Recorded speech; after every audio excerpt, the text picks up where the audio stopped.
they're reading these books, they're reading about God, and they are learning, who he is, maybe, but you have to trust that whoever wrote it really had an experience with God, and they weren't having an experience with the archons, which are the rulers, the evil rulers, or having experience with demons, or having an experience with their own mind that they wrote down, and then you have to trust that somebody translated everything correctly.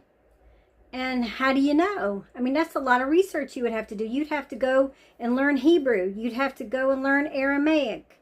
You'd have to learn what these original languages were.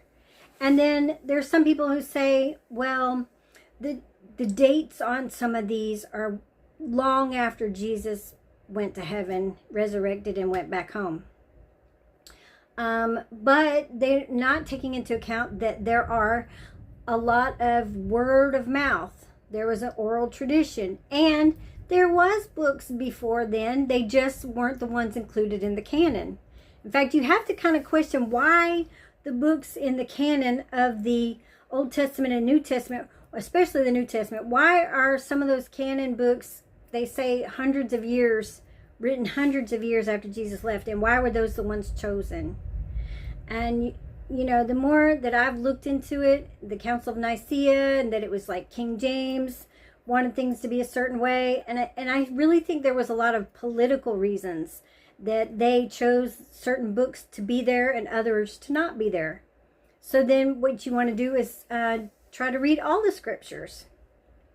Try to find out about the Dead Sea Scrolls, the Nag Hammadi scrolls, the Apocrypha, and all of those things. But just understand that just because, let's take it for example, a celebrity. Think of any celebrity, a celebrity you like, okay?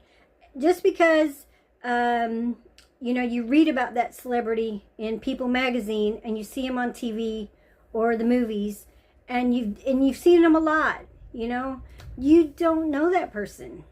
You don't know them. You don't know them because don't live with them. You're not inside their head.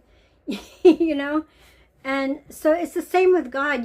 Just because you read about him and you read about other people's experiences of him, and maybe some of those experiences are legitimate, and I think a lot of the stories are legitimate. I think a lot of them, I believe in miracles, I believe in the supernatural, and I've seen in my own life the power of God to do supernatural things. And